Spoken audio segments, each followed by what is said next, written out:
Where are they? They're probably upstairs. They never answered the door. Oh, wait. It's Monday night. They're on the second floor.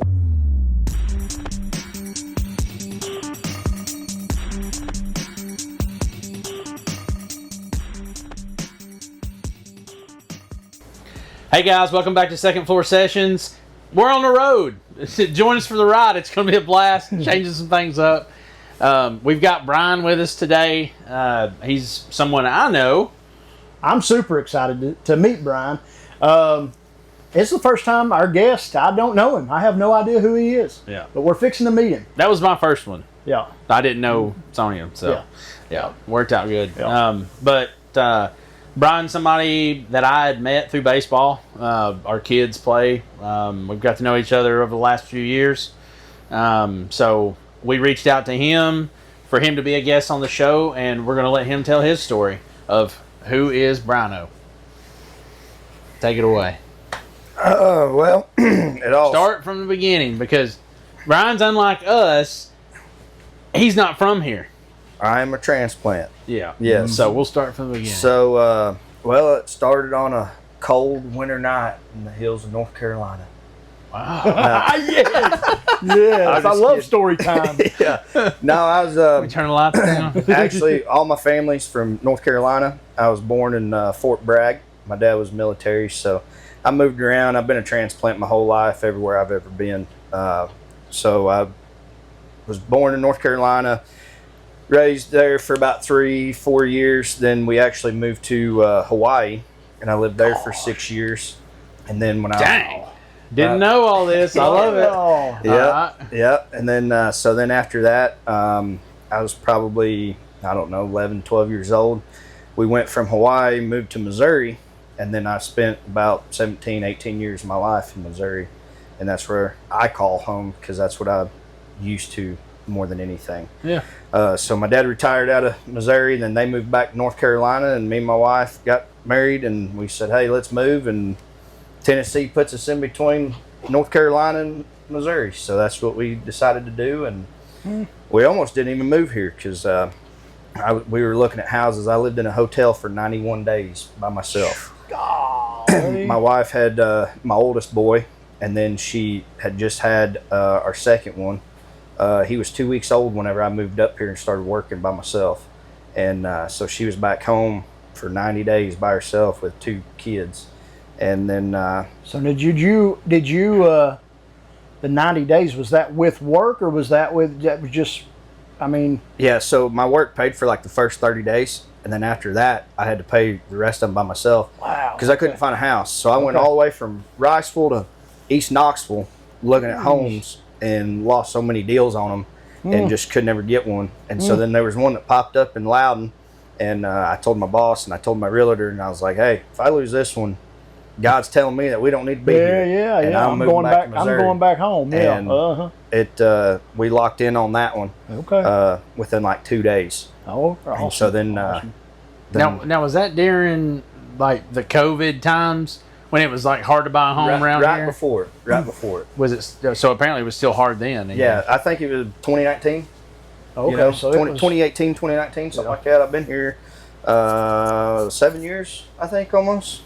Okay. Yeah, a little over 7 years, something like that. So, but yeah, so I mean, kind of backpedaling. So the story of me. So in Hawaii, I went to elementary school there. The schools are completely different out there. It's all like all outdoor schools. Yeah. So like we just had a big gate around the school, and you walk through the gate and you walk straight to your classroom, and they just had doors on the outside of everything. And then all of it was just, all of our walkways and hallways, it was just a covered roof over top of us. Yeah. And then like even our auditorium and stuff like that, we didn't have anything inside. We did everything outside. Outdoor stage, the whole 9 yards. And then also too, our gym / cafeteria was actually the hospital for Pearl Harbor. Really? Oh, Joe. So they had That all is kinds cool. of ghost stories about that place, right? Dang. But yeah, so I lived on the beach for a long time whenever I was a kid. What age were you then? I would say anywhere from 3 to about 12. Okay, So like okay. I can remember some of the stuff, you know. Did you start surfing? that? I did actually. Yeah, I surfed, snorkeled, dove. Like I learned how to swim in the ocean when I was 3 years old. Yeah. Me and my dad would go out there. He was a big diver, and so he would just say, "Hey, chuck me out there, swim back to me." We're in 50 foot of water. There I am, just pedaling. You know? Dang. But that's cool. but yeah, I mean that's all I knew for a long time. And then when I moved to Missouri, complete culture shock. Yeah. I mean, Oh, I bet. when I lived where I lived in Missouri, it was pretty much just cattle ranchers and cowboys, and that's it. No, not really any much crop farming and stuff, because where we were at, we always said that we grew rocks. Like we had 4 rock quarries in the same county that we lived in. Wow. And not even counting these 2, they were already retired out, so they just used them as big swimming holes. But Yeah. but we were pretty much 2 hours away from everything, middle of nowhere. And I just started, as I was getting older and playing baseball and stuff with a bunch of friends, I've met farmers and ranchers and just worked for them. And then we bought our own place. And then I was in 4-H, FFA, showed cattle, livestock, hogs, showed a little bit of horses. I wasn't nothing super crazy like some of those guys out there, but I definitely dabbled in it a little bit. We roped a little bit, not much. Me and my wife, we used to go sorting a lot, and then we'd trail ride almost every weekend. Sorting, what is that? So sorting is you got 2 horses and you got a pen of calves that's like they're numbered 1, 2, 3, all the way up to like say 8. And then so you go in there, it's a timed event. It's you and your partner. And as soon as you cross the gate, they'll name out a number. So like they'll say number 5.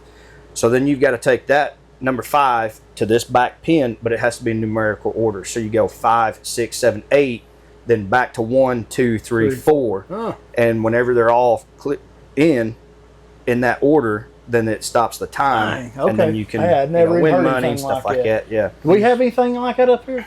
Not like that. We're not. We big have like rodeos, but that's like the only thing I'd No. even. That. I mean, they use cutting horses for that, right? Yeah, a lot of them were like, for me, I mean, I was broke back in them days, so I just used my old quarter horses and stuff. Like we would try to make them do whatever we could make them do. You know, I mean, we'd get away with it. Yeah. Them horses so they call them, they're neck reined. So if the rein touches their neck, you don't have to pull on their bits. Like, you sit there on that horse's back and you neck rein them. You just move your hands one way or another, and that horse jumps. They're acting like I know what they're talking about. Right. I really have. I'm trying to explain. I know, it to but you. I don't know anything about horses or anything. That and but leg yes. pressure too. Yeah. You know, Okay. you can use that on your leg pressure, but yeah, like probably the most of the stuff that I was really into was like showing livestock. So I'd go buy calves and stuff. I'd halter break them, teach them how to lead behind me, basically like a dog. I'd set them up, show them. We'd shave them, clean them, groom them, all that kind of stuff, and we'd take them to our county fairs. And then same thing with hogs. Like we would feed them hogs out, get them to a certain weight. We'd win prizes by rate of gain. Like I had a hog one year, I think rate of gain was like 3.48 pounds a day is what he gained within almost 4 pound a Yeah, day. That's a fattening hog right there. Which I mean, you do. It ain't just like out here. Like a lot of guys, they'll just feed slop or whatever. Like we're feeding good high dollar protein. Yeah, I'm sure. Yeah. Feed. You know what I'm saying? And then after every county fair, we would sell them.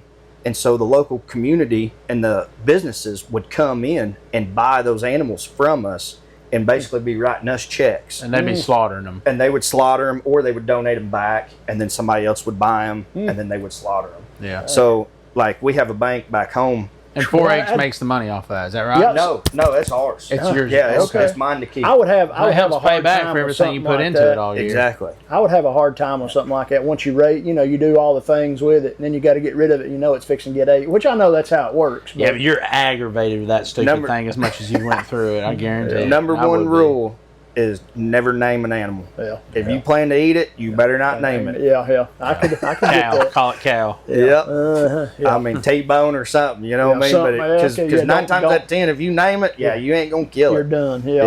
Yeah. But yeah, so we did that a lot, and then that's kind of how I got dabbled into auctioneering a little bit. I used to do a little auctioneering back then. Oh, dang. I'm not a professional. I'm not licensed or anything, but I would do that at the county fairs and stuff like that. So I'd sell the kids' animals, and I was a kid myself, and then I would do benefit auctions and stuff like that.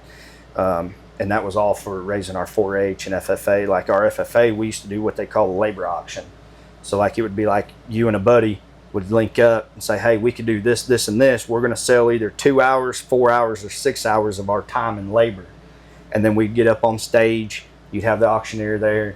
We'd make like posters and stuff of what we could do and how we could do this or that. And the farmers and ranchers back then, they would buy us for So a you certain should sell amount of money. yourself. We would Yeah. sell Oh, really? ourselves. That's And then pretty we would cool. go and work on their farms for that amount of time. Yeah. And that's how we would raise money for our FFA trips and stuff like that. Wow. So Dang. yeah, we that's did. pretty cool. Different world in that you're not area. kidding. Oh yeah, yeah. Like Totally different. I mean, we worked in sale barns and stuff. You know, I went to Rolla High School, and we've got a big Votech school. So like, I was 17, and we built a 24-foot gooseneck from the ground up, and we made it to where it was you could have it a 24-foot flat deck, or you could drop the dovetail down 4 feet, and you can bring it down with a jack, put a pin in it, and then it'd have about 2-foot ramps. But we started out with 4 pieces of I-beam on the floor, welded it from there all the way up to the top, did the electrical, did everything. We put it in the state fair competition. I think we got like 7th or 8th out of it. And we build bell unrollers, bale feeders. I've built me some creep feeders for horses and cattle myself, continuous fence panels, log splitters, just anything you could think of, we're making pretty it. cool. And and I mean, we were in That's an high school. experience right there. Yeah, now. you know. It's good exposure. Yeah, you know, and so like we'd have tractor days. We'd drive our tractors to school, and when I was a senior, we used to we went and got a couple of chickens and stuff, and we turned them loose out in school one time, and we can't do that stuff now, but you know, back then it wasn't too bad. And Yeah. everybody had big trucks and whatnot. You know, we'd show up to school, horses and cattle in the stock trailers with us and stuff for meetings or whatever, and we'd just turn around and drive off. But I mean, that's just what we did. And I mean, we lived on dirt roads, you know, like where we lived, we could drive, we'd take our 4-wheelers side by sides and we'd go ride, and we could ride probably 200 miles. And the only time that we ever hit a paved road was to cross the state highway. Everything else was just straight dirt and gravel. Wow. So Assuming it's all flat. Is it flat out there? Or? for the most part, like Yeah. it reminds me a lot of this area here. Okay. You know, like Okay. where I'm from, it's just north of the Ozarks. So I'm in a little town they call Rolla, and the reason why I say little is because like it may be 19,000 or 20,000 population, but when I lived there wasn't anything there. Like we had a J.C. Penney's and a Walmart. That was it. You wanted to go to St. Louis or Springfield, that's an hour and a half each way. Yeah. One way, you know. Like I worked at a place in Washington, Missouri, and it was like from my driveway to their driveway, it was 74 miles. God. And I drove that twice a day for 6 days a week. There's your long haul. I thought mine was bad at 42 a way or one way. Yeah. Shoo. Yeah. There's your long haul. But I mean, when you get on them interstates out there, I mean, it's straight shot. Right, You know what I mean? Like you're on there, you're going straight. Now, what's the speed limit out there? 70, Oh, okay. 70, I know. 70. I mean, whatever you can get away with. You Yeah. know, but Right. Yeah. I've had a few of those, but yeah, when I was in high school, you know, I did a lot of that 4-H, FFA, played a lot of sports. When I was a freshman, I lettered as for wrestling. Then my sophomore year, I started on varsity my sophomore year. Went through my junior year, blew my knee out, had to get surgery, couldn't play my senior year. So then that kind of changed a bunch of plans for me. I was kind of hoping, or trying anyways, to go play some type of school ball, or maybe go and in for wrestling or something like that. But even too, like our colleges back there, they have some here in Tennessee too. But like we had rodeo teams also. So like I had some kids that I went to school with that they went and got a college education and they were on a rodeo team. Yeah. So they went out to like Kansas, Colorado, northern Missouri, Illinois, Pretty stuff cool. like that. I didn't even know that was a thing. Oh yeah, yeah, that's a Wyoming. big thing. You gotta go to Wyoming. don't I've you? not been. Now my horseshoer though, he rode in PRCA and he rode at Cheyenne Frontier Days out there Yeah. in Wyoming. He was a saddle bronc rider, Yeah. and It's the dad of them all. oh, that's it, man. That's it. 8 seconds. Sits in the car now. So now, I love it. in your school time there, what was your favorite sport? What did you like? I mean, what did you like? My two main sports was football and wrestling. Okay. So I did play baseball, and I enjoyed baseball. Like when I was 12 years old, I've got a state championship when I was 12 years old. You know, holy cow, that's crazy. You know, but yeah, I was 12. We played a lot up. You know, like we played 14U tournaments, and we're 12 and 11, and we won a state championship down in Branson. But yeah, so when I started going into high school, I was focusing on football and wrestling. Like I was working out twice a day. I ran 6 miles 3 days a week. We had 2-a-days. We had off-season training. We had spring training. Oh yeah. Like we just it never stopped. And like Conditioning all the time. Yeah, something all the time. Oh yeah, absolutely. And the size of those guys, like I remember when I was a freshman. Believe it or not, I was shorter than I am now. And but man, like everybody on our O line was like 6 foot or taller. And every one of them was like 300 pounds plus. Like they had some big kids. And I'm just getting trucked every day. They grew up working on the farm. Yeah. That O-line's like every time you get down on there, it's a fight every single snap. Oh, yeah. We used to make jokes because the only one that was smaller than that, he was like 5'10". He was our center. And I was like, well, the only reason why he's up there is because he's the only one that can bend down and grab the balls. You know, like, nobody else can do that. They just squat down, put their fingers on there. It's just like hitting a brick wall. Like they're big dudes, man. And we had a lot of kids that went and played played for Mizzou, a lot of D1 colleges, a lot of D2 schools. But like wrestling in the Midwest is huge. So like now they didn't have this back then. Like we had to wrestle girls back then. They didn't have a separate team. Well, they do now. Yeah. So like our high school has a girls wrestling team and a boys wrestling team. And now they have their own states and stuff. But we had like kids club wrestling and stuff. There'd be 500 kids, man. We'd be gone every weekend to a tournament. You have to weigh in on a Friday night, and then you'd be done by Sunday wrestling, you know. So, but yeah, cutting weight and stuff like that, that's crazy. That's rough. I've had to do that a couple of times. But it was fun, you know. It taught discipline, things like that, you know, and teamwork and things like that. But I think where I got most of my stuff was from, you know, the 4-H and FFA. It taught me responsibilities and things like that, because we had a local bank back home, and I think they'll still do it now, but they used to call it Cash for Critters. And so they would let us as kids come in and get a loan for animals so we could show them. So like I would say, hey, here's my plan.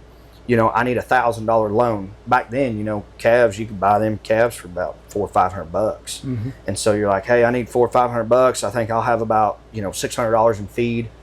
I need a loan for $1,000. My mom and dad would co-sign on it, and then it would help us build up our credit as we got older. Wow. And then they would give us like 30 days to pay the loan back after the fair. That's like that's like another life. It sounds like It is. Oh, it's yeah. like a different It's completely life. different. You're right. It is another life. It's a different Yeah. life. So let's rewind All right, let's do it. and let's go back.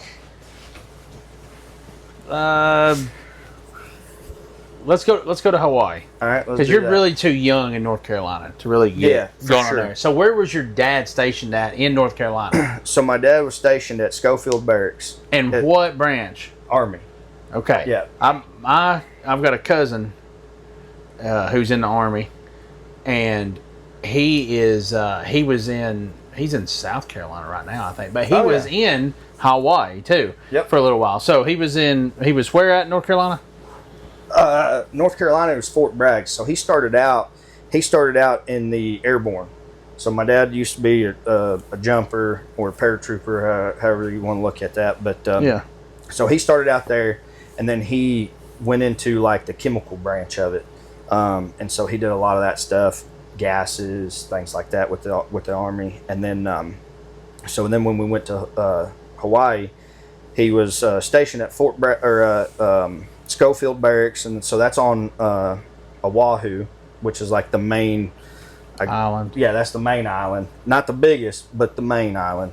And then so we lived just on the outskirts of Schofield Barracks. I went to Wheeler Elementary School or something like that, and they were warriors and things. And there's a lot of cool history about Hawaii. Like I always tell people to go and check it out, because like you learn a lot of like the mountains and stuff like that. And believe it or not, there's a lot of farming in Hawaii too. Yeah. One of the largest ranches in the United States is on the Big Island of Hawaii.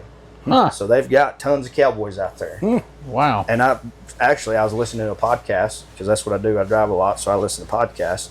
And there was a guy that had down in Texas, and he had some ranchers on his podcast that was from Hawaii, but they moved to Texas. And he was telling a lot of stories about that, and it was pretty cool. But yeah, so I mean, you got. I never would have guessed that either. Yeah. All I can think is beaches and just laid back environment, nothing crazy like that. Yeah. Yeah. So he's in Hawaii, and you lived there. You said for about 6-7 years, something like that. 6-7 years. What kind of things did you get into in Hawaii there in that time frame, or was it? Or because Dad was on the military base, or y'all lived on the outside of the military base, was it more strict and you didn't get to really do a whole lot? Or yeah, what? no, it wasn't nothing like that. Back then, of course, it was like the late 90s or mid 90s, if you want to call it that. But my parents pretty much, it was like, hey, you come home when the street lights come on, So like, if I wasn't in school, we were just riding bikes or skateboarding or, rollerblading and stuff like that. And, hanging out, playing football, climbing trees. Like we had a huge macadamia nut tree in the little section that we were living in, and a big avocado tree too. So I used to climb up that sucker and just eat on macadamia nuts all day long, And then they'd be like, "Hey, come on!"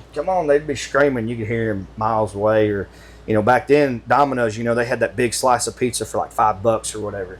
So me and my brother, we'd climb on our bikes, and they'd give us a little bit of money when they'd go work, and we'd just drive down to Domino's and we'd share a big old slice of pizza, and we'd drive back. Them was the days, though. Yeah. I wouldn't dare let my kids out nowadays. Heck no. Not anywhere. We used to burn up Loudon. I mean, tear it down. Yeah. And I could not imagine letting my kids ride their bike and sit Not roam their around bikes now. down the sidewalks and stuff. No, you get hit by a car nowadays, man. There's too many of them on the road. I used to get my butt whooped because I'd always be coming in late, because like being in the military, I was always hanging out with older kids, like that's part of some of the things. Like I have a hard time getting along with people my own age sometimes, because it's like, man, like y'all are just kind of like immature a little bit. Childish. Like, I'm sorry, but you're kind of childish. Yeah, like I joke around and stuff and make jokes about it, but like when it really comes down to the nuts and bolts, like, man, y'all are just immature type. Y'all don't even know what's going on, right? You know what I mean? And and for you, I mean, you kind of. You're kind of a strict. I mean, your dad's military, so I mean, you probably. Yeah, you're probably pretty well disciplined, like others aren't. Yeah, he didn't play, nor did my grandma or anybody else for that matter. Like they was pretty rough on us, But yeah, so we'd do that, and then of course we paintball like crazy, and we'd go to the beach every weekend. We'd camp on the beach. I'd like to go to Hawaii just to see Pearl Harbor. I mean, the memorial and everything. Dude, I've been there. Was it the Arizona that sunk there? Is that right? Yeah. They've got a model ship there, and I've been on it a bunch of times. Yeah. And it's cool. Like I've been on it, and like I think it was the USS Missouri or something like that, or Mighty Mississippi or something. I can't remember what the ship was. There's 2 or 3 different ones there. And, man, we climbed all over those things. I've been to Pearl Harbor like 50 times when I was younger. That's awesome. Yeah, it's pretty cool. That's cool. It's still today yet. You go over there and see that ship, and it's still, the oil's still coming up out of that ship. It's crazy. Absolutely nuts. That's but, yeah, wild. we did that a lot, surfed and, like, boogie boarded and stuff. Like, I was, 7, 8 years old, and I was surfing 10, 15-foot waves. 20-foot waves, just getting the crap beat out of me, hitting that, just coming up, face all bloodied up, and I just get cleaned up and go back at it again. Just bury you in the sand, is that what it does? Yeah. Sometimes if you're a little too shallow, But yeah, we used to we'd grab our surfboards or whatever. My dad would go dive, and then we would show up later, and we'd see him way out there. He's about 100, 150 yards off the shore. We'd just get our stuff, we'd just go paddling out there, and he'd say, "Here, put this mask on," and I'd go down there with him, and we're just seeing all kinds of stuff and shells, but it's pretty rough over there. I mean, if you're not a local, it can get pretty tough. Did they view you? Yeah, that's what I've always heard. Did they view you guys as a local? Well, not at first. Yeah. But there for a while, like we was there for I don't know, maybe 2-3 years, and my dad always talks about it now. Is like he's like I can't remember what they call it, but basically we got like local discounts at shops and things like that because then they looked at us as a local then. But there for a while, no. And like when my dad would go dive at certain beaches, it sounds bad, but they would find, there'd be homeless people all over the place. And so like there'd be a guy there at the beach and he's like, hey man, when you guys go dive over there, take a 12-pack of beer and about 3 or 4 packs of cigarettes, and that dude's going to watch your cars and stuff for you. That way nobody gets in them. And so he'd have that one guy, he'd show up with some beer and a carton of cigarettes or whatever. And so when you say it was rough, like what they don't treat tourists. That's what I was going to say. So even though they're a part of the U.S., yeah, they're still they really. But they're still. I think what is it? Samoan?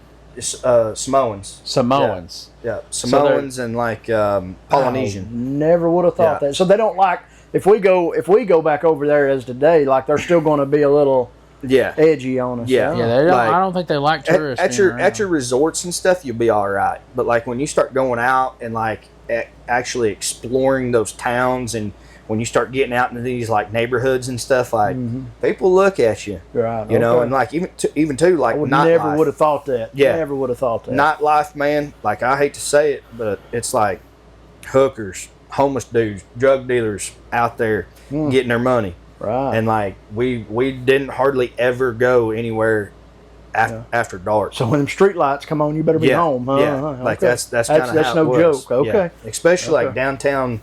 Like when you go to Waikiki, that's the big area where everybody goes. Waikiki. Well, they call it a concrete jungle because that's all it is just skyscrapers as high as you could go. I mean, roads are about that big. But like if you want to see some real pretty stuff, you go on like the north side of the island or the back side of it. But like Oahu there, you could drive that whole island in about an hour and you'd be back in the same spot you started in. Like you can drive around that whole thing in about an hour. But like North Shore is a really cool place to go and see. That's where they do all the surf competitions. Huge waves out through there. And then they've got the mountains, waterfalls. They had like Stairway to Heaven and stuff like that, which it was just a stairway that could take you all the way up above the clouds.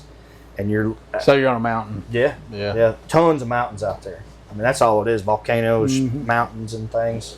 But yeah, so we did a lot of that. I did not know that about Hawaii though. Yeah. I just figured it'd accept us just like one thing. I've heard that before. Yeah.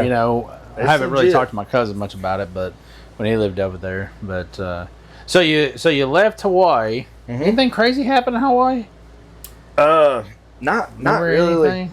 Not really to us. I remember there was a really bad car wreck one time. We were all sleeping, and this dude, I guess he was in the El Camino, out of all things, down the El Camino, and he's driving home drunk or something, and I mean just flat getting it down the road, and all you heard was boom, and hit this telephone pole and broke the telephone pole, and it laid on top of him, and pretty sure it killed the guy.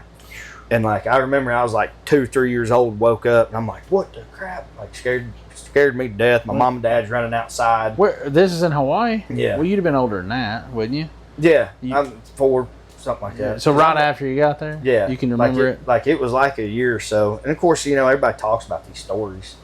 So you just kind of just keep playing it back. Yeah. Yeah. It's almost like you remember it. Yeah. Yeah. So you left there then, and then y'all went straight to Missouri. Yeah. Now where was he? And that was military also traveling. Yeah. So he was stationed in Fort Leonard Wood. Okay. Yeah.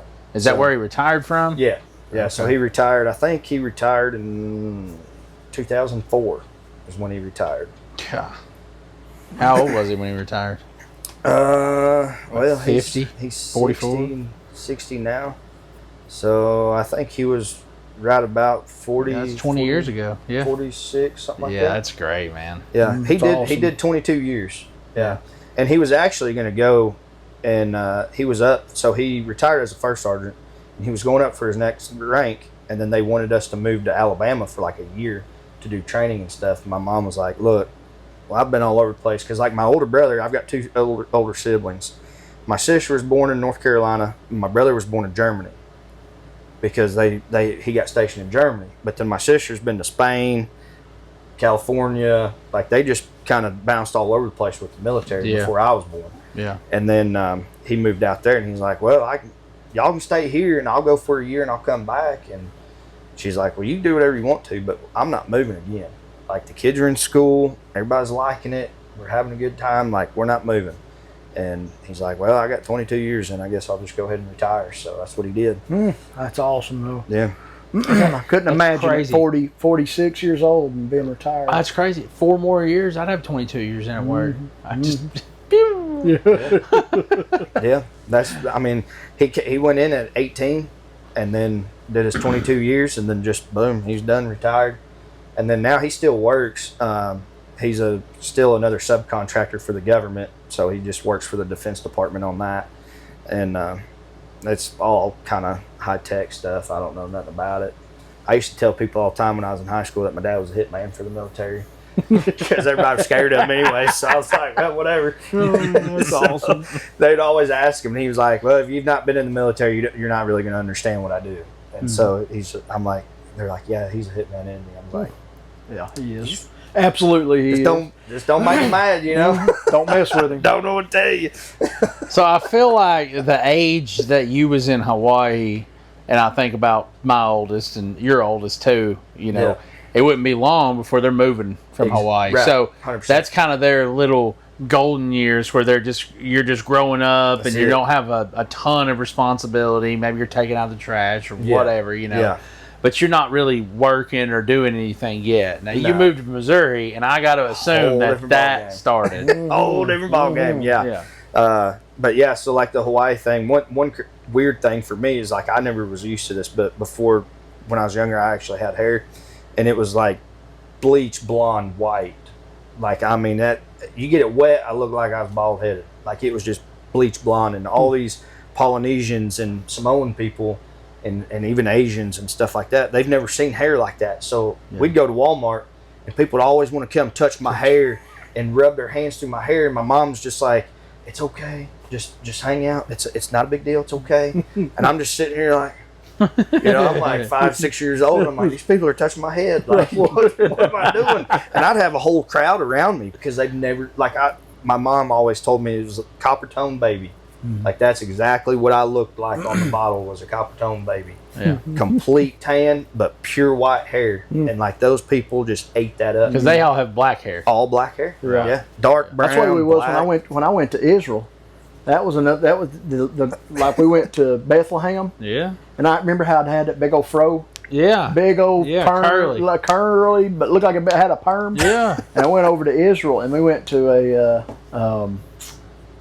it was in Bethlehem, and we went to a all-girls school, and we played music at their school. That's what Elisha was talking about. Them girls went crazy over you. Yeah, they went, me and Elisha and Micah. Mike and Elisha had blonde, just long blonde hair, and I had a big old fro, and they wanted to just come over and rub their hands.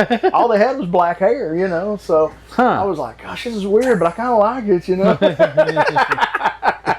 That was when I was, 16, 18, something like that. Was that after the incident of the hat or before?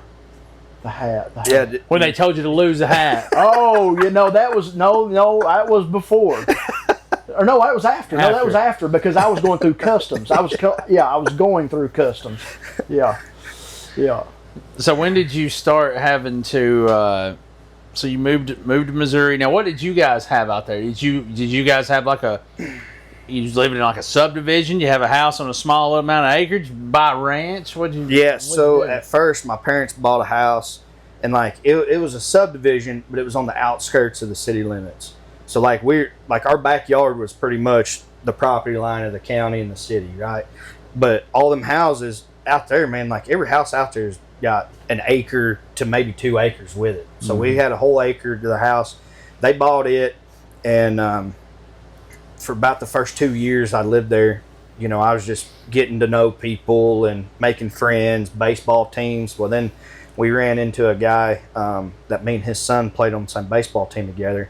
Well, they owned, at that time, now he's got 250 acres, and he sold the other 200 or 300 acres that he had across the road from him. and then that's whenever it all started.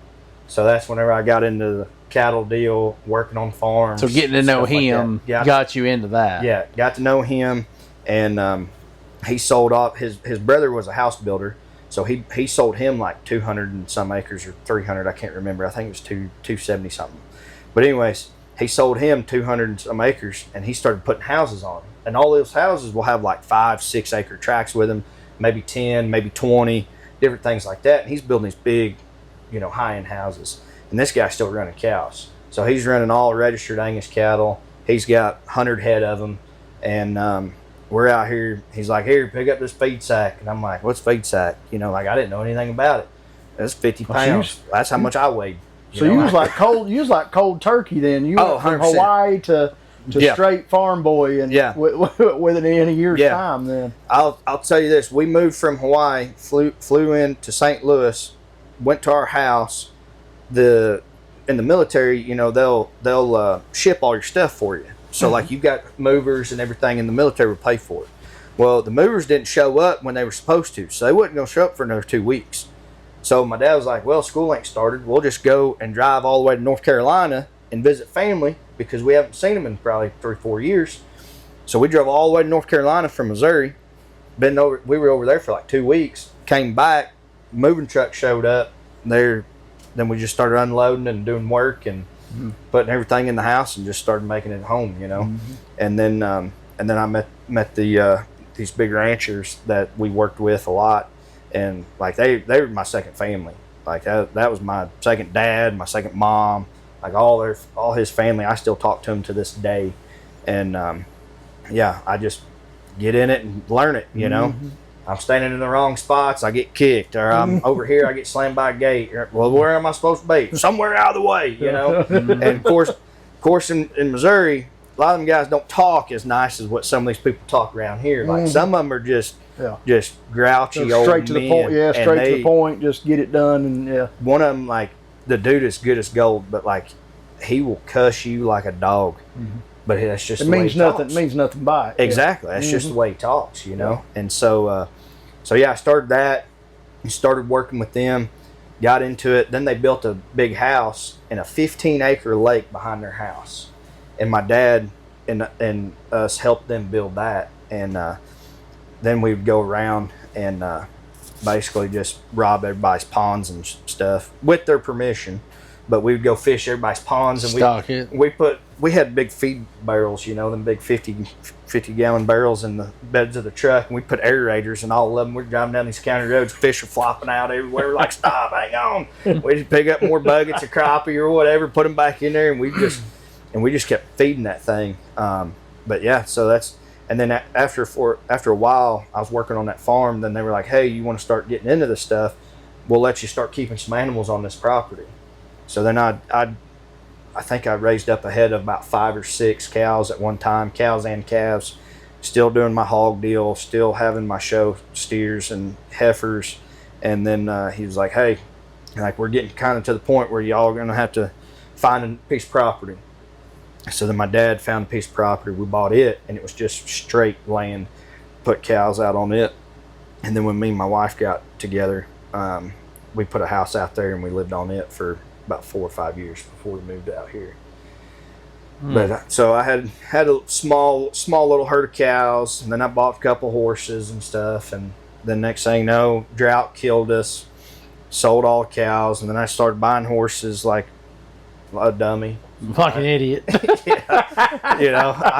I had 5 horses. It'd be different if I was like one of them guys out there. Like them guys use them. So right. But like me, I don't have nothing to use with. Like all these guys are cowboys. They go work in their sale barns, and they're pinning cattle in the back on horses and mules and stuff like that. And then I went out with my horseshoer a couple of times, and he's like, yeah, you come out here, I'll show you some things. And he said, make sure you bring a rope. I'm like, I'm not near as good as a roper as what you are. Like I can get it done, but I'm no near what you are. Well, we show up, and it's a 300-acre field, and there's about 200 head of cows in there. He's like, we got to feed the doctor. They show up with a whole trailer load of horses, and I just show up with my one. And he's like, come on. And as soon as we got on them, never stopped until we were done. One of the coolest things I ever done, though, was we pinned up a bunch of these cows, and we had 6 semi truckloads to come load up calves, and we pinned all them cattle and loaded them all up in them trucks by horseback. We never got off our horse one time. And that was just some of the funnest stuff I'd ever done in my life. Yeah. Like, it was a blast. So now, how does that work? You run them in a chute and herd them. Yep. run them up, huh? Okay. Yep. Run them into a big round pen, bunch of panels set up. Is that what Yeah, you're doing? well, I mean, out there it's like they're corrals, you know what I mean? Yeah, So like there could be a big catch pen. So they're like, permanent. say, yeah. They're permanent. Yeah. Oh, okay. Yeah. Okay. Like they're not going nowhere. Yeah. You know? Yeah. And then the trucks would just come in and he say, hey, turn around down there, come back up to the chute, and we just load them up, you know? Yeah. But yeah, so, and then that's when I got into my hay hauling. I did a lot of that when I was in high school. So when I was younger, I had to learn how to haul hay with the farmers that I was working with. I had to earn my keep, you know? And so I didn't have to pay no money for keeping my livestock there. I just had to work my butt off. So they had me for life pretty much. And so here I am. I'm struggling with these bales. And I remember, like, I was 10 years old. I'm like, Dad, you know, feel that, you know, I'm starting to get a muscle here, you know? And he's like, yeah, that's what happens when you work hard, you know? And then next thing you know, I'm 16 years old, and we put up 10,000 square bales in 4 days for the sale barns. Woo. Yeah. And like, I'm talking like 2 trucks, 5-man crews, picking from the ground, stacking them on the trailer, driving them to the sale barn, unloading them and putting them up in the hay barn. In the back of the pens. We'd fill up about 13 pens in the back of that sale barn. Now, are these semi-truck trailers? No. Flatbeds? Yep. 24 foot to 30 foot goosenecks. 24 footer, you probably, depending on how they bale them, because you can bale them loose or tight, or, you know. So if they're baled right, you can fit about 200 to 205 on a gooseneck flatbed. So I'll tell you a story real quick. I've hauled a lot of hay through the years too. Not 10,000 bales, but one year I think we did put up 1,200 right over here at the Chapman's. But anyway, I hauled a lot of hay one time. So I used to buy my hay. Now I bale my own hay, but used to buy my hay from a good friend of mine. And one time we were down on the other side of Philadelphia exit, down there in a field that he had. And we went down there, and we were, I think about Marvin from work. I think about his story about being in Afghanistan. He said that them guys in Afghanistan, the Afghans, they were so lazy that they only wanted to make one trip. And maybe it had something to do with fuel or something. I don't know. But they'd take them little Isuzu trucks, and if they had to haul mattresses, they'd stack them as high as they absolutely could. And he remembers one of them guys getting killed over there because he's riding on top of like 10 mattresses on the back of a truck trying to hold them down. He gets slung off of it. This story makes me think of that. Yeah. So one time we took our gooseneck trailer we've got, and it's a 24 foot with a dove on it. And we take, just like you're talking about, where that dove could retract, you know, make a flatbed, because that's what you need it for when you're hauling hay. Well, we didn't have that. So we'd take a piece of plywood and put right there and put boards under it to make it a true flat all the way back so we could haul more. And one time we stacked that thing so high, and this time my father-in-law wasn't involved. It was just me and Megan, my brother-in-law, maybe a buddy of his, buddy of mine too, all out there. So there wasn't no talking sense into us. You know, we're like, we don't want to come back out here. So we just kept going higher, higher, higher. And finally we got it so high, and you're out there in them fields, you've got to have it stacked good, and you can't have it too high because you're moving around, you know, and it'll lean and get off kilter and whatnot. Man, we had, before we got back out to the road, out of that field, we had that thing so high. I remember that we could barely drive this thing down the road. The front of it, I think it was the front, I'm trying to remember, but I think it was the front of one side of that trailer had fallen out on us, right? So we had straps, you know, over. You try to stack a trailer, you know, one way, and then the next row goes this way, so it ties everything in, and then kind of lace everything. And then and then you can bring one right down the top, rope that one. You can haul it all, right? Well, when you go so high and get so lopsided, it don't work that way. We had ratchet straps everywhere you could think of, pulling this thing back in to try to keep it from coming off. And we had it so high when we pulled in down here. Well, we used to call it the Pig in Philadelphia, but it's a different gas station now. Yeah. When we pulled in down there, we pulled beside the gas pumps, and it was so high, we would not have fit under them gas pumps. We wasn't going far, just from Philadelphia to here. Yeah. And we were putting them up in that barn. I think that's the year I put up over 600 something square bales in this loft. So that's that was a lot because normally I didn't put up that much, but yeah. But yeah, I don't know how many we actually had on that trailer, but it was way too many. I'll say that, way too many. Anyway, so back to yours. Oh yeah, no, I think. So my dad's buddies, they had a horse barn too, so they did like horse boarding and stuff too, big indoor arenas and stuff, and so they'd let me keep a horse there in return for some labor. So they bring semi loads in. Hey, need some help unloading this hay. Well, here we go. We'd have elevators going up to the loft. We're just grabbing them and going. And so like I think one year I tallied it up one year, and I literally touched both hands a little over 30,000 square bales in a summer. Well, you would. I mean, so how many horses does he board there though? Like how big was it? Well, that wasn't just for them. That was for all the customers that I worked for. But Okay. For him, like the boarding facility, I mean, he'd have about 30 some head there. Yeah. 30 to 40 horses, something like that. And then that's how I got into the horse riding and stuff like that. Started going to his barn. I'm like, hey, this is cool. I want to get into this. My dad's like, all right, well, we'll do it. But it's going to take work. It's going to take money. You got to be willing to do it. So, like, the school bus would drop me off at the horse board facility, or my buddy's other dad that had the cattle, he'd pick me up from school. Hey, we need them. All right, you can grab them. And I just went with anybody and everybody, Yeah. Just went around and worked like crazy. And but yeah, so the hay hauling, man, you want to wear out a pair of boots and a pair of jeans, go do some hay hauling. Because like when we never did the long sleeve deal or nothing like that. We was a bunch of young dumb kids. We're out there no shirt on. Yeah, you're ate up and you're sunburnt. We get out there, in a miserable cooler full of beer, and we get a lot of stuff done when we was that age, 17, 18 years old. I remember we'd load up the hay trailer, and then we would all get up on the neck and ride down the outer road of the interstate. And we're up there on the neck of this hay trailer just hanging out. Yeah. No safety chains, no nothing. We're just sitting there, feet dangling.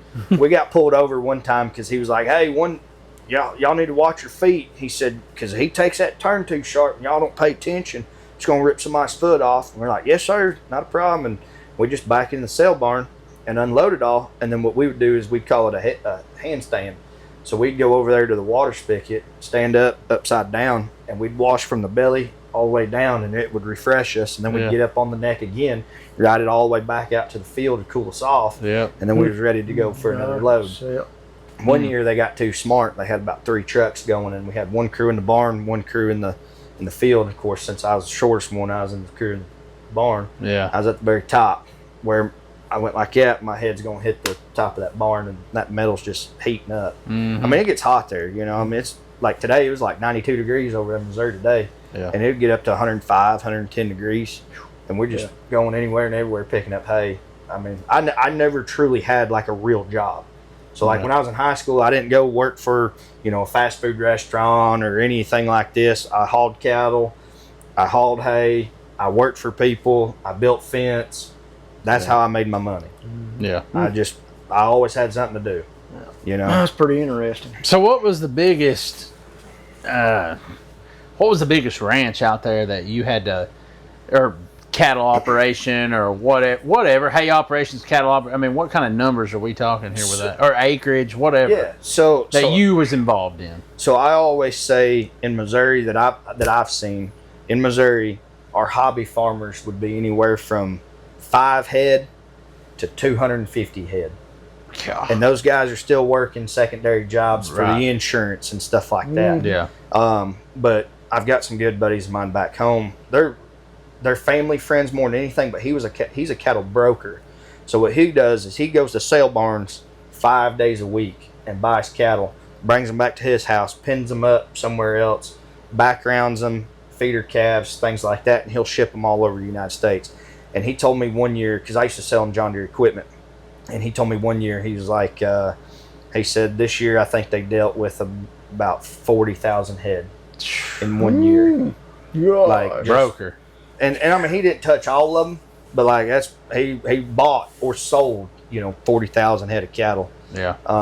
And I tell you this, it was funny because we have like all these big farm shows, and there was a guy there that used to make like games, board games and stuff. So they took like the Monopoly board, and he had a farm on every one of them squares for the Monopoly board. One guy? Yeah. One outfit. Jeez. Like his house is probably, I don't know, probably 1,000, 1,200 acres.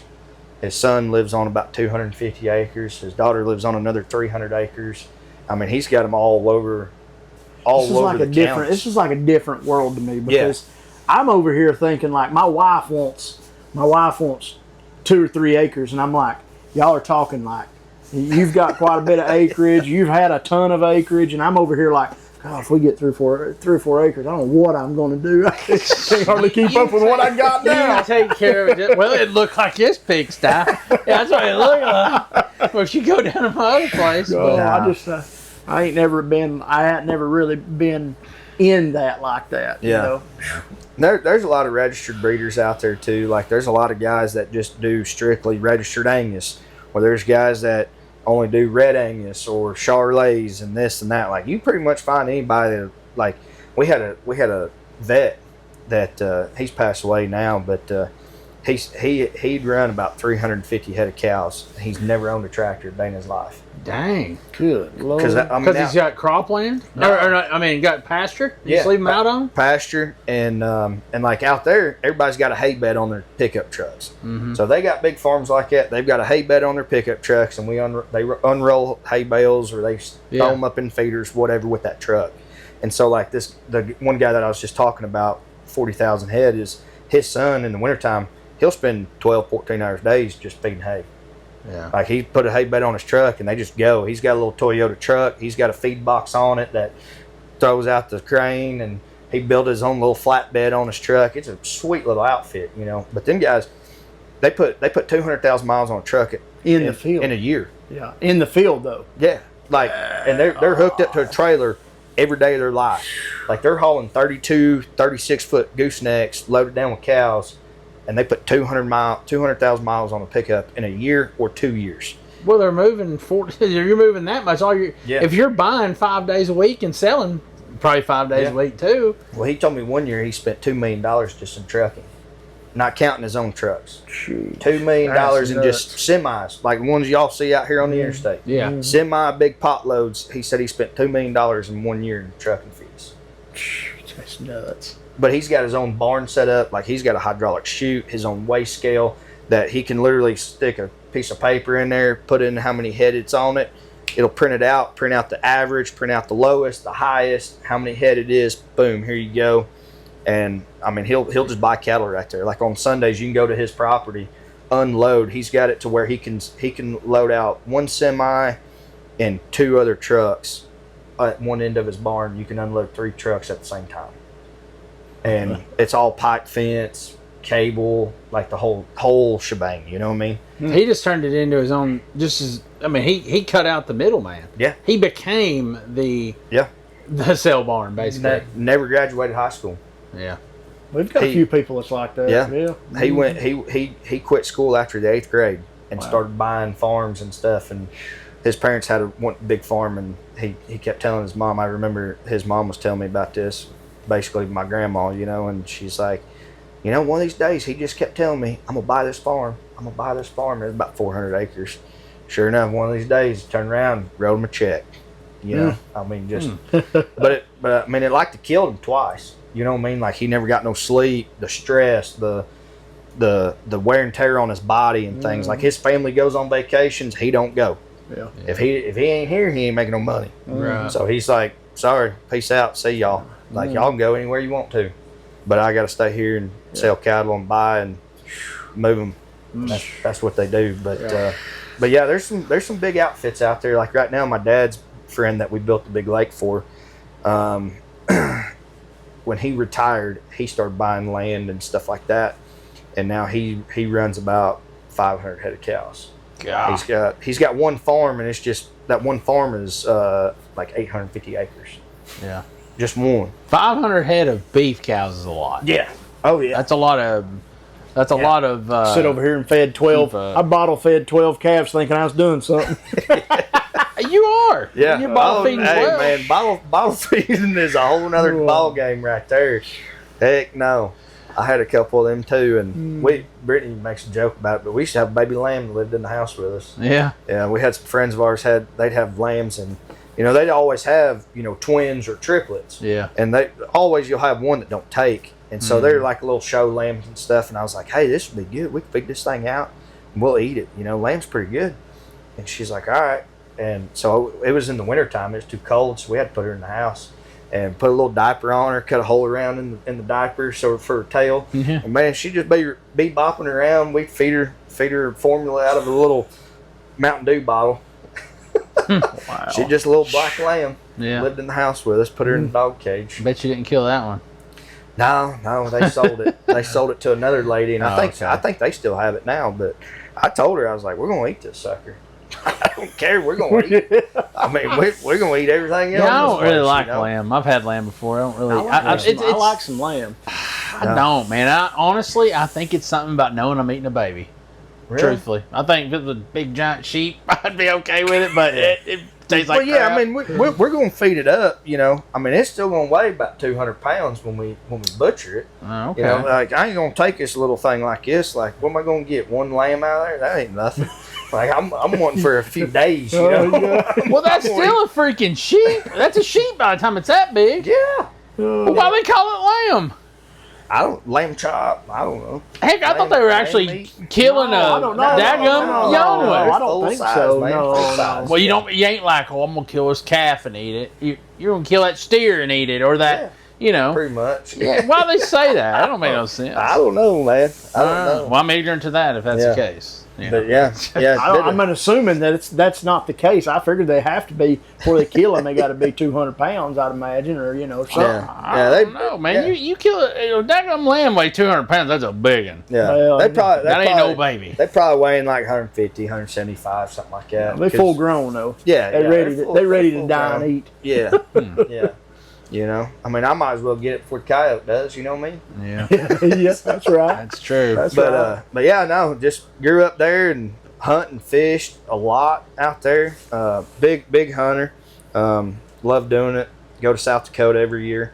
We go out and pheasant hunt with me and some of my buddies and stuff. But yeah, I mean, that's just what we did, man. We run big trucks and, like you talk about your 250 out there, we soup them up and we get in trouble. Things like that. We used to do that a lot whenever I was in high school. And I guess I could say one of my first jobs that I ever had is I worked for the Blue Beacon. Yeah, truck wash. Yeah. Yep. I was a trailer man. Yeah. And I worked there during the wintertime and a little bit after that. But, dude, that was brutal. Let me tell you, man. Wintertime at a truck stop. Oh, man, that hand. Does it make do you have that wand? Yeah. Shoot you. I've heard people fuss about that. 13 feet. Is how long that sucker is. And you got to hold it one hand, right? One hand. Yeah. Yeah. Like one thing that I would do is I would hold the hose on the bottom of it like this. But man, it's on the rack, and you spray it from the rack. You better have a good hold of it because it's coming up, and as soon as it comes up, automatically it's right here. It's all in the wrist, and you would hold that thing, and then all of a sudden you would just easily just bring it down somehow to hit the tops of them semis. Yeah, you're guiding it. Yeah, you're letting the water pressure take you where you want to go. But when I worked there, our training was they had those, the block walls, right? And so they were like, hey, we don't want your fan to be any bigger than an 8-inch block. So they'd say, hey, go get on the wall. We ain't got no trucks. So I'd just stand there all day, just washing block all day. And then we'd get a truck. They'd say, hey, put it up, get back here. And then they'd come through. So my wife, it's crazy because like my wife's brother, who I didn't know at the time, he was a supervisor there, And so he'd come through with that little flashlight. Hey, no, I missed a spot right here. No, this is still dirty here. And they just walk around that truck and... Boy, that'd drive me crazy. Yeah, clean the freaking spot yourself. I couldn't do it. I couldn't do it. What? Oh, man. And you'd be soaking wet. Like, no matter what you could do in that place, you'd be soaking wet. Guarantee You're wearing rubber boots from Walmart, you know what I mean? And them Dickie pants or whatever, just hotter and crap. You got your earplugs in, you can't hear nothing. And then every Tuesday or Mondays, man, they'd have them sales. And then Friday nights, they'd have special cow sales. Well, guess where every single one of them cattle pots come in, loaded up. And we had to polish and brighten up all their trailer. Yeah. And it's like every little piece of... Because them cattle hogs, they're proud of them trailers. Dude, let me tell you. Chicken lights all over them. They're proud of them. I've seen some nice rigs, don't get me wrong. Like, I've seen some nice trucks. Yeah. I'm like, I believe I'd eat off the floor of that one. You know what I mean? Like, they're sharp, you know? Yeah. And then I'm like, well, why are we cleaning this thing when you're going straight down here to load up a whole load of cattle? You got to look good when you pull in, man. Got to look good. That's what it is. If I pull in with a raggedy old looking trailer, you think anybody's going to haul nothing? Nope. They want that thing shiny like a brand new penny. But yeah, so back then when I was doing that stuff, and that's when I started getting into the auctioneering deal. And that's how I met my wife. Was I was actually at a fair and buying some livestock, because at that time I was working for a John Deere dealership out there. Well, I guess I can back up. I got into sales, so I used to work on the road a lot. As I went to school to be a heavy equipment operator. So we have a tech school in Missouri that you can go in and you can learn how to be a mechanic or diesel mechanic or Caterpillar mechanic, lineman, operator, that kind of thing. So I went to the operator program, learned how to operate dozers, excavators, all that kind of stuff. This place has a 98% job placement for all of their programs. It's like 11 months. Last month of it is you do an internship with a company. They can offer you a job or you can go find something else. Well, so I got in with fiber optics. And so I traveled around a lot doing fiber optics. So I've been to Colorado, all over the state of Missouri, Illinois, Arkansas, Kansas, things like that, just doing all that. And then like the fiber lines in the ground? Yeah. So was you on the little machine you see that's always there's a little drillers always in the freaking way everywhere you go and there's traffic backed up? You're that guy. I wasn't a drill operator. Okay. I wasn't a drill operator. No, I was part of it though. Yeah, I was part of it. I mean, I was a cleanup man. So like I'd come in, like first company I worked for, this is crazy because I was 18, 19 years old, something like that. And I went to go apply for this company and they're like, yeah, okay. We need you to do a physical test. So you had to dig a hole, 3 foot by 3 foot by 3 foot deep within a certain amount of time. Yeah. You had to carry like 50 or 60, 70 pounds, whatever it was, a certain distance and all this stuff, make sure that you were physically inclined that you could do this job. And so I did it. And then they were like, all right, hey, you got a CDL? And I'm like, yeah. He said, well, let's go do a driving test. So we had a little single axle dump truck with a float trailer on it. I drove around, did their little thing, and he said, I said, hey, here's your keys when we got back. I said, here's your keys. He said, I'll just go ahead and keep that. I'm like, do what? He said, yeah, just go ahead and keep that. He said, show up Monday, you got a job. I was like, all right then. So that my first job, I drove all the way to Fulton, Missouri, which was 2.5 hours away from where I was from, and we did a job for AT&T. And I was getting like prevailing wage. So back then, I was 18, 19 years old. I'm getting paid $32.50 an hour. God. And I was like, yeah, this is it. That's what I'm talking about. I went and bought me a motorcycle and a truck, and boy, I had a couple $1,000s in my pocket and just chasing women. Like I thought I was way high up there.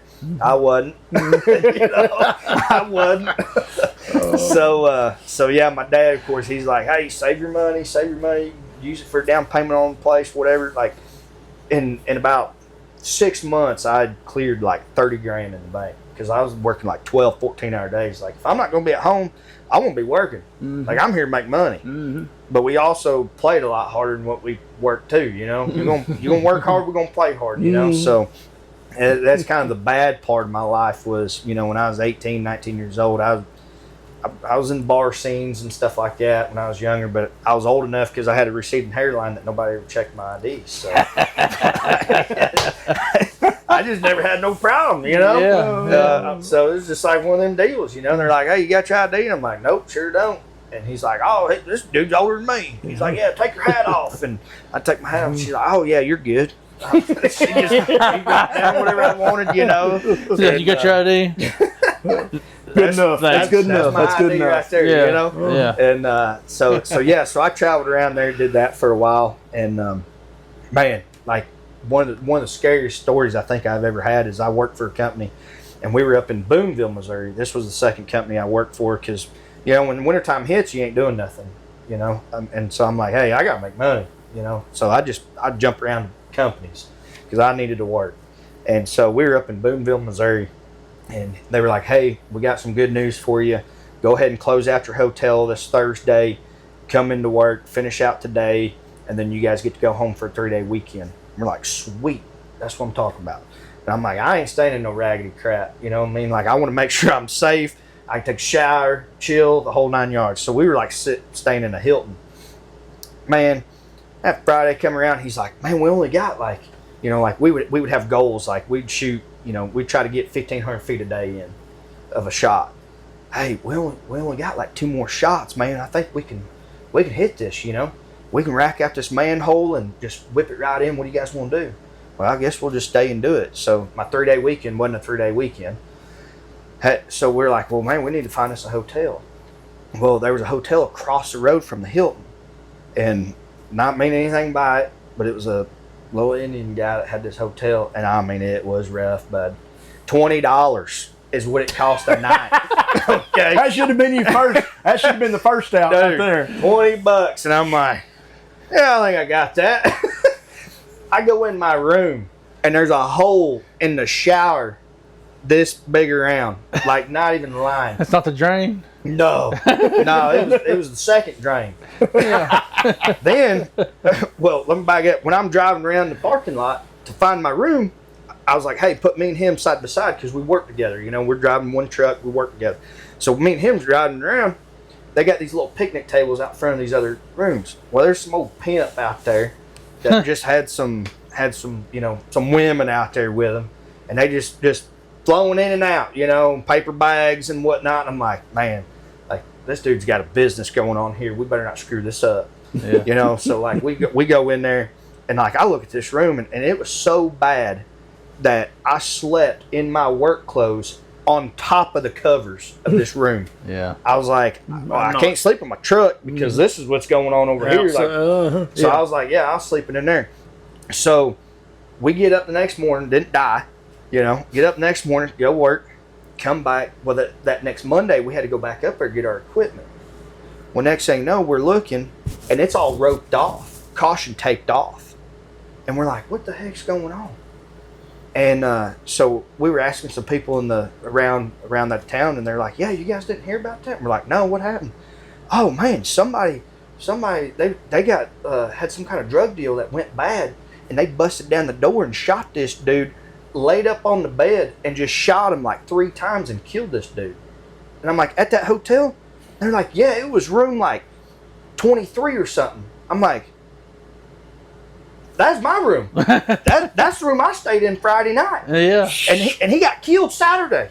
I'm like, man, good. The difference was you wasn't buying drugs from Yeah, them. well, that's true too. But I was like, man, this is crazy. $20.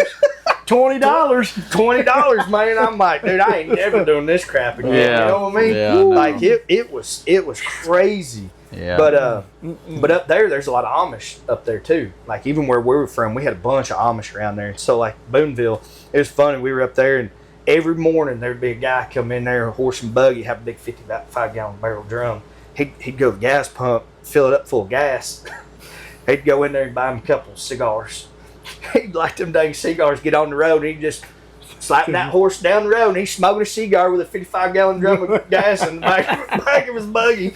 I'm like, what in the world? Wonder what run on gas. I don't know. You should have just drove it to there. If you're going to go out there and get on it. Probably a generator or something. Yeah, so Yeah, maybe some of them- for a store or something. Yeah, well, like some of their hay equipment like their hay equipment. They can run little motors on them to run the belts for their balers and stuff like that. Yeah. And so they'll run that gas in those engines, but they'll pull it behind the horse. Yeah. And then I was putting up road signs, and I had like 3 little kids out there on horse and buggy, and they had a young horse, you could tell.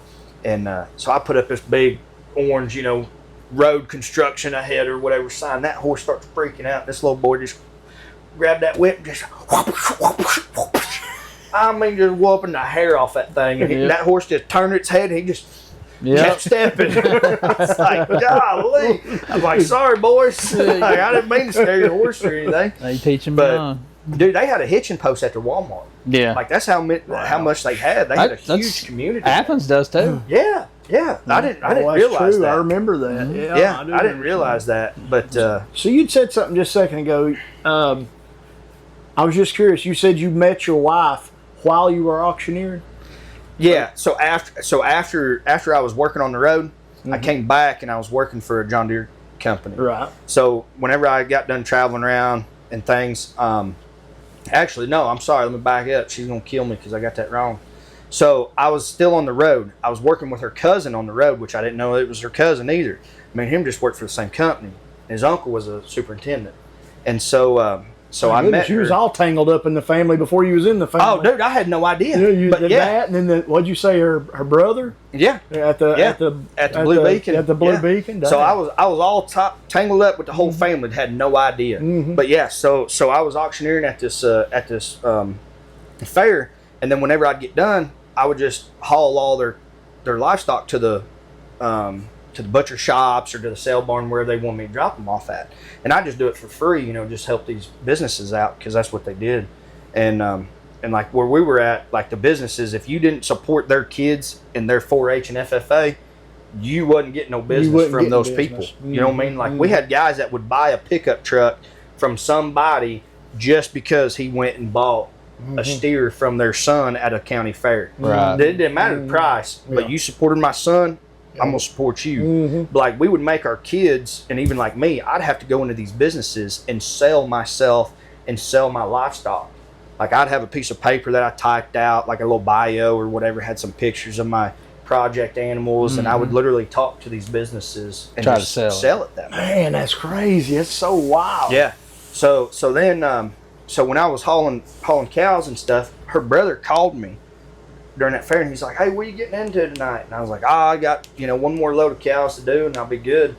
And I was thinking about just going up to the county fair and hanging out, and going to the beer garden, whatever, that kind of thing. And he's like, "Well, we might meet you up there." And he said, "You care if I bring my sister with us?" And I was like, "Yeah, no, I don't care. That's fine." And of course, I was running late, and so I was like, "Well." He's like, "Man, we're not going to go to the fair." He said, "You guys just want to go around and ride the dirt roads and back road and stuff." That's what we always called it. We just get a cooler beer, just ride around, look at deer and stuff like that, I was like, "Yeah, that's fine." I said, "I'll meet you down there at the Walmart, down there in the parking lot." I said, "I'll unhook my trailer and I'll meet you down there." Well, he brought his sister with him, and she was like, "Let's go." This dude, stood us up or whatever. I guess I didn't know it was a date. She, I guess, knew it was a date, but I didn't know. So I'm just like, so I come in there on 2 wheels, and I'm like, "Get in the truck, let's go." And I'm like, "I gotta get ice on this stuff. Like, come on." And she jumped up in the truck, and we've been together ever since. Dang. No lie. Dang. Like Okay. it was crazy. But yeah, so she came. I was still traveling around a little bit. She visited me in Colorado, and then we got married, and then I came back and I started working for her uncle. That's how I got in sales. Is I came back. Me and Brittany got pregnant, or she got pregnant. I didn't get pregnant, but she got pregnant with my oldest. You got to be correct about that. That's because right. If she's That's right. pregnant, Oh boy. if she's pregnant, then you're pregnant. We're pregnant. We're pregnant. That's Right. I learned that myself. 100%. We're pregnant. So so we got pregnant, and then I was like, "Well, man, I'm not going to be riding around out here on the road working and not be my kid's life, So I was like, I'll come back and find me a job. So thankfully, my 3-year job in Colorado didn't last but 3 months, and they shipped me back. And so then I was like, then they put me on the layoff list because they're like, "Man, we're getting snow. We can't do nothing." I'm like, "Well, what the crap am I supposed to do? I got to work, man. I got to do something." So then I got to working for the city. I went there and worked for the city and plowed snow, did road construction, storm drains, concrete, just about anything you can think of. I was one of the city workers, And so when I worked for the city, then her uncle was talking to me. He was in the car business for like 15 years at that time. And he was like, hey, man, like, I just want to talk to you about some stuff. He's like, I've been in the sales business for a long time. And he's like, when I know somebody's got it, somebody's got it. And he's like, and that's you. He's like, you come work for me or you go work for another company. But he's like, I'm telling you, you'll make a lot more money in the sales business and things like that. He's like, you need to try it out. He's like, and it just so happens that I'm looking and I'm hiring. And I'm like, all right, cool. Like, I'll interview, whatever. And so that's when I went to Washington. Well, this car dealership, I didn't know how car dealerships worked at that time, on the worker side of it. Well, he had this guy from St. Louis, 3-piece suit, about $5,000 worth of jewelry hanging on him, that kind of stuff. And I was like, he called me one day. He's like, hey, what are you going to wear to your interview? I was like, well, I'm just going to throw me on a pair of jeans, nice jeans, my nice jeans. My going out jeans. Yeah, and a button-up shirt. And he's like, no, you're not. He's like, you need to go get you a tie.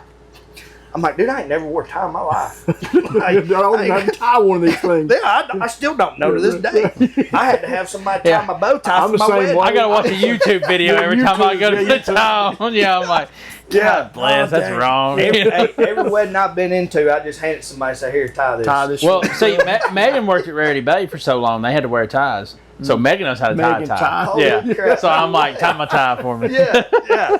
So I went down there and interviewed with this guy, and he was like, this is what you need to say. He's going to do this triangle deal, and he's like, here's everything that you need to say. And I was like, all right, cool.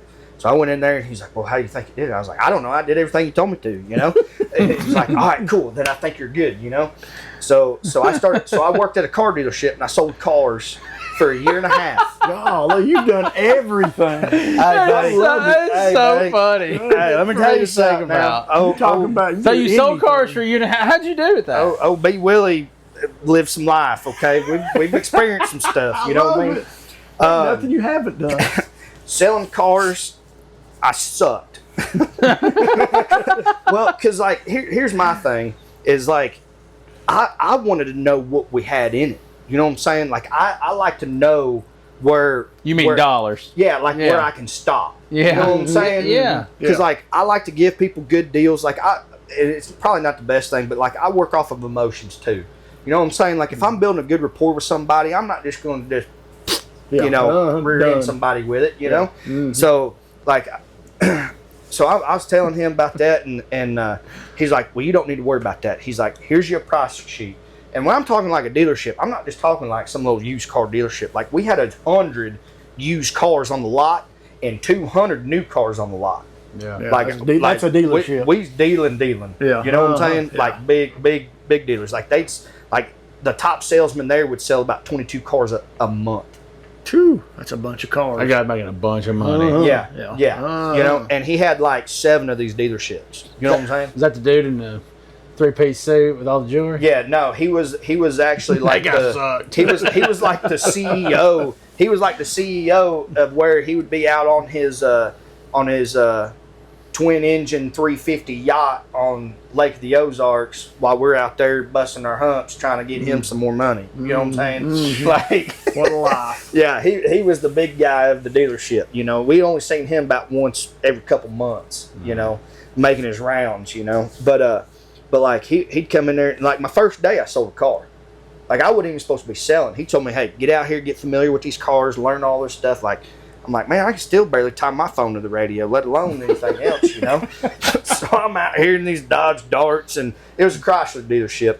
And so, like, I'm looking at these big trucks because I'm like, man, I ain't peddling with these little big cars or nothing. Like, I'm going to sell these trucks. Yeah. And so I'm out here just looking at them, and I see somebody, like, all the way across the lot. And I'm talking, like, it's probably a quarter mile almost. Like, it seemed big. Not really that big, but it's pretty big. And I'm like, man, these people been out here for like 45 minutes and ain't nobody talked to them. I said, heck with it. I slammed that door and I said, hey, how can we help y'all? And he's looking for a car and everything. I get talking to him. I said, yeah, come on in here. I wasn't even set up in the system. I had to go give it to another salesman. I said, hey, these people want to buy a car. This is his name. This is her name. We're looking at this car. We've already done a test drive, done everything. Like, let's work some numbers. And he's like, do what? Like this big old black dude, he's like, do what? I'm like, we need to sell these guys a car, you know? And like, I didn't fit in well at that car dealership because like I was in here slacks with cowboy boots with some pretty, you know, wild paisley printed shirts and things. And they, however, are not, you know what I'm saying? Like they're out here, Oakleys, Nikes, Gold white Tooth. country boy. You know what I'm saying? They coming from St. Louis to work, and I'm coming from way west to work, you know? And so like first day I sold a car, got half the commission off of it. And then after that, it was just, you know, like your first year, it's either feast or famine, you know what I'm saying? So 1 month I'm doing good. I've got $7,000-8,000 here to play with. And then the next month I'm paying bills with a credit card. Then the next month I'm doing good, getting the credit card paid off. Then the next month I'm back down, you know? That's tough, yeah. And the other thing is like I drove 74 miles one way to work to that dealership for a year and a half. Yeah. And then a lot of times I would meet her uncle in Sullivan, which was about 45 minutes for me. And he said, well, you just ride with me. Well, me being the dummy, I'm like, yeah, sure, that's saving me on some fuel and whatever else. Well, since he was the GM, he can't leave until every deal is done. Oh, shoot. Dude, it'd be 2 o'clock in the morning and we're leaving and he's dropping me off. He's like, yeah, I'm gonna go hit the bed. And I'm like, dude, I got a whole nother hour to go or 45 minutes at least. You know, so like me and her just never really seen each other. I worked 6 days a week, every holiday, the whole 9 yards. I didn't like it. I just didn't like it. And like people would come in and I'd build that relationship with them and they're like, hey, well, man, we can't do that. We need to be here. And I'd go in there. Like, it was all the time, back and forth. Yeah, like, that'd be, just the middle man. One time, I walked like 8 miles one day at work because it was From just cubicle to cubicle. Yeah, just going all over the place, you know? And they're like, hey, no, like, you can set your price and you go wherever you want. You start, like, just because the price sheet says 30,000 doesn't mean you can't start at 33, you know? And I'm like, man, I just don't like it. But it's got to have an advertised price on the car, though. Only if they look. Only if they That's look. the first thing I look at. Like, I don't know what anybody else is looking at. Well, it's the same thing like when you go buy a new car. Well, and some people don't even think about a price. You go look at the new cars. I saw a salesman. Who are those people? I saw a salesman that had a lady walk in there, and she said she wanted to buy a brand new truck. She was getting in the hot shot and whatever. She wanted to buy a brand new dually. Okay, cool. She saw the window sticker on that truck. Well, they all got rebates on them. Guess what? You don't ask about the rebates, you ain't getting the rebates. So, oh, wow. Sold that sucker right at sticker. Yeah. And he made some money off of it. Yeah. And they kept the rebates. Yeah. But, I mean, hey, sorry. Yeah. Like, that's the way they thought about it. So I was like, man, this it ain't for me. You know what I mean? It just wasn't for me. Yeah. So then I started looking around and I seen a John Deere dealership in my hometown was hiring. And I was like, that's the ticket right there. So then when I went to work for that John Deere dealership, man, I could see everything. Like I knew my margins, I knew what we had in everything. And so like when I'm looking at a $100,000 tractor, I'd be like, okay, I could sell this at 3% margin and still make them enough money. I'm making, $500. He's getting a heck of a deal. He's going to come back to me anyways. So like I could work that stuff like that. I'm cool with it. And so that's whenever I really started selling and excelling in the sales business. So I worked for that John Deere dealership for about 2.5 years. And then my wife, we were talking about moving and everything. And she's like, hey, it's time for us to move. I'm like, well, all right then. So I just get on there, start looking at John Deere dealerships, found one in Maryville, Tennessee, and put in my information. And the guy sent me a thing and he's like, hey, when you move out here, just let us know. We'd love to interview you. And I said, well, I've got a wife and kids. I'm not moving unless I have a job. And I said, if I wasn't serious about it, I wouldn't have gave you my information. Like I'm a pretty straightforward guy and honest as could be, So I just told him, and he's like, well, do you care to do a background check? I said, nope, here's my information. He said, where's your closest airport? And this is another crazy story. I can't ever have nothing go right, for me. But so this was in like February. I said, St. Louis, an hour and a half away. I got to be there 3 hours before my flight time because that takes that long to get through St. Louis's airport, through the security and all that and parking and everything. So I get up there. It's like 4:30 in the morning in Missouri, and we're an hour behind y'all. So it's like 4:30 in the morning for me. I cross the time zone. He picks me up at the airport. All I've got is a notebook in a little thing case, like not really a briefcase, but something looked a little professional. Picks me up. I got no clothes but the ones on my back. We go in, takes me to lunch. We sit in for an interview. He's like, hey, we got to get you back. We'd love to have you. Boom, we're offering it to you right on the spot. And I'm like, all right, cool. And then I get back to the airport, and they're like, your flight's been delayed. I'm like, well, this is awesome. So my dad's talking me through all that because he travels every week. And he's like, hey, go up to the front desk, get you another flight, see when it's coming. They're like, hey, well, it's 2 hours from now. I'm like, all right, cool, put me on that one. Yep, we're good. Well, there's no direct flight to McGee-Tyson. So I had to go from St. Louis to Chicago, then to McGee-Tyson. Yeah. Well, same time, it's February. St. Louis, Chicago got hammered with snow and ice. So they shut down the airport in Chicago, completely shut it down. Yeah. And I'm sitting here, I'm like, well, what the crap am I going to do? Like, I ain't got nothing here. I had that happen to me while I was in the air above Chicago one time. Oh, man. Yeah. Instead of step there and fly around till it quits? Yeah. Jeez. Yeah, but it was for storms. I mean, it was storms coming through. So, yeah, we finally had to fly to Iowa. Yeah. We didn't even... we were going to run out of fuel. So, then we had to fly back. But anyway, go ahead. Running out of fuel. Got to go get some more ethanol. So, you're snowed in away from home. Yeah, so I'm snowed in away from home. Mind you, when I'm here, my youngest son, Heston, he's only a week old. Mm-hmm. He was born like February 28th, and this was like March 1st. I'm sorry, it was like right in there that week time or something. So I'm like, well, I'll just stay the night down here at the hotel, sleep up underneath the stairs or something like it. Ain't no big deal, and I just get on plane, because like St. Louis's airport don't ever shut down. That thing runs 24/7. So like if I'm waiting on a plane, I can sleep right there in the chair, go to my gate, and I'm good to go. Like I'm already locked through security. Well, then my boss calls me, and he's like, hey, what are you gonna do? And I was like, well, I talked to one of the workers, and they said that the airport closes down, but she told me about a stairwell over here that I could just rest my head up behind and go to sleep, and then wake up and walk up the stairs. And he said, no, man, you ain't gonna do that. No. He said, I'm on my way right now. I'm gonna come get you. I'm like, but how am I still gonna get back? He said, hey, I'm gonna get you a hotel room. And he showed up with a little bag of stuff, had some deodorant, toothbrush, toothpaste for me, paid for me a hotel. And he said, if the shuttle don't get you back to the airport, call me in the morning. I'll come get you and I'll take you back to the airport. I said, all right, cool. So my flight was supposed to be at 6 o'clock that morning. So I get up, get on the shuttle, go to the airport. And I said, hey, here for my flight and everything. Yep, no, it's on 4-hour delay still. And I said, man, let's think here.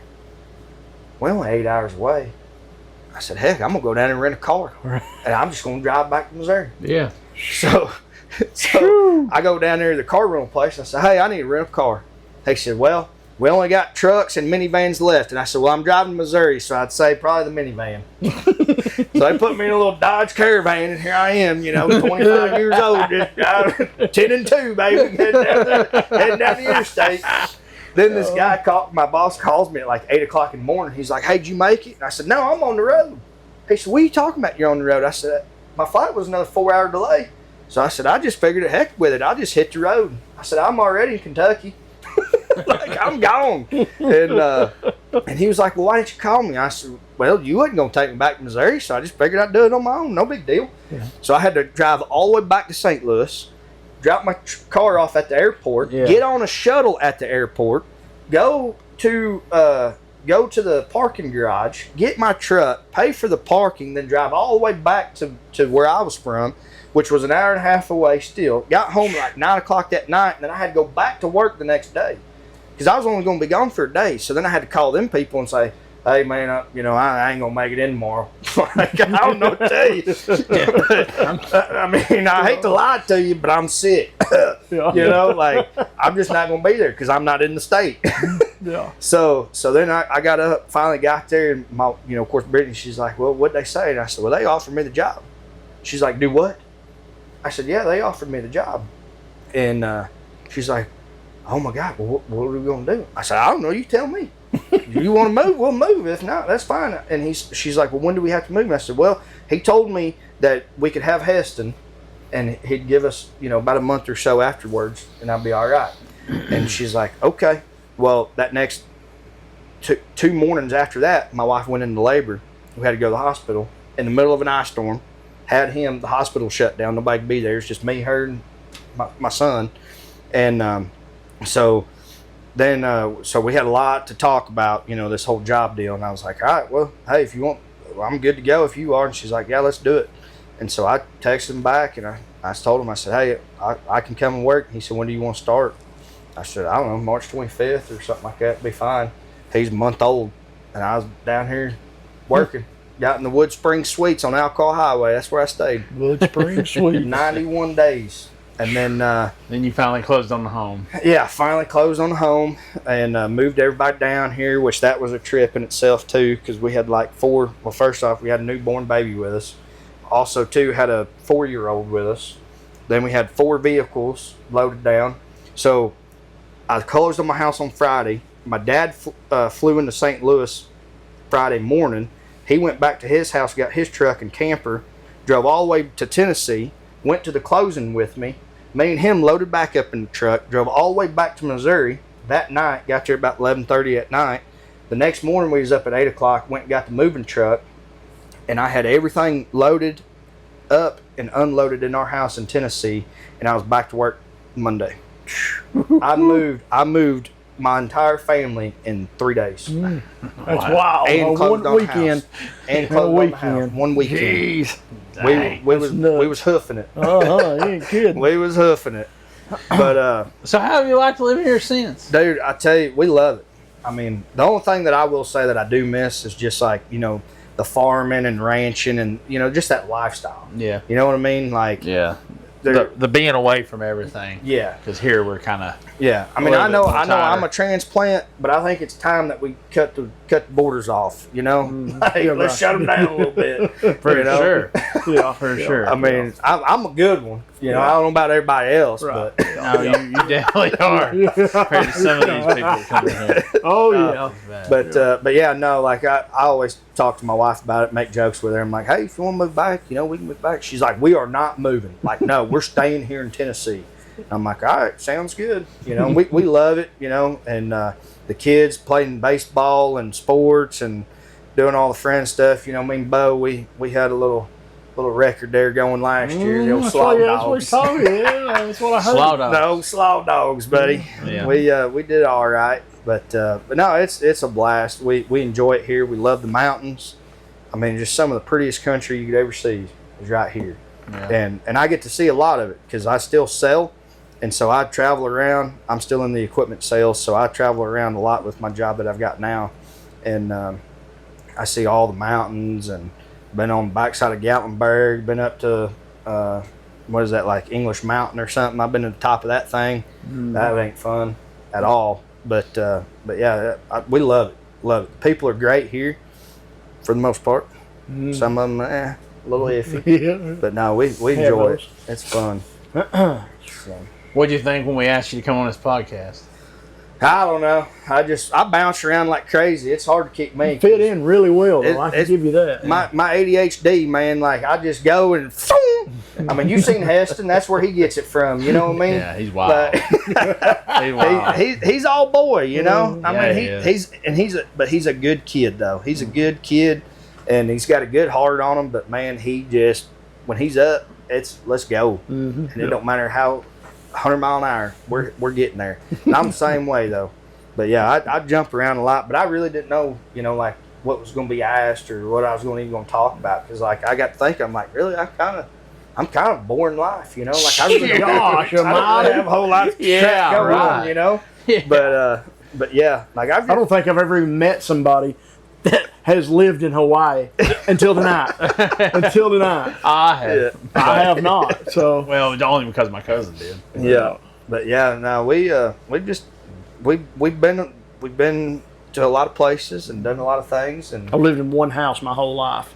Except you ain't done it. Except the one that I own right now. Well, okay. Yeah, but I mean, you could say I lived in 2 houses my whole life. Well, whichever. But I mean, I'm just saying it. Same. I've never. Yeah, you've never moved. You know what's more boring about me than you? I grew up in the one I live in now too. That's my papa's. Yeah. So I was here half the time I was at my own house. Well, that's my wife. Like, my wife, when me and her first got together, we've been married 10 years. Been together 12, 13 years now. She'd never been outside the state line of Missouri. Yeah. Whenever me and her met. And first time she was on the plane was with me. First time she's been to the beach. First time, you know, any of that kind of stuff. Yeah. And then when she said she wanted to move, I was like, I'm taking that opportunity. We're gone. Yeah. We are gone, you know. I mean, my wife, her dad was in the nuclear field, so they moved all the time. They moved, it was like, she'd counted up, it was like 13 times they moved. Yeah. Yeah. That's freaking nuts. Yeah. See, people just bouncing like that. That's just crazy to me. I didn't like moving from mom and dad's to my house that I bought. Yeah, I'm dreading moving 20 minutes down the road here coming up. So it ain't too bad. It's really not too bad. Well, Missouri here. I mean, to Tennessee in 3 days. Yeah. Everything. It'll take me 3 months to move what I got here.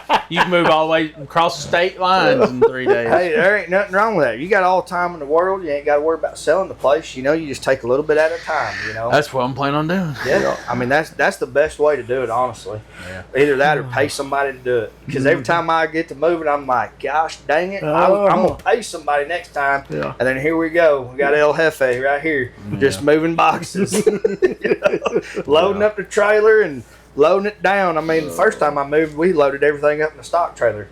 Yeah. You know? That's good. We loaded up gooseneck and hauled butts. Yeah, that's best, man, with the stock trailer. Moved it all.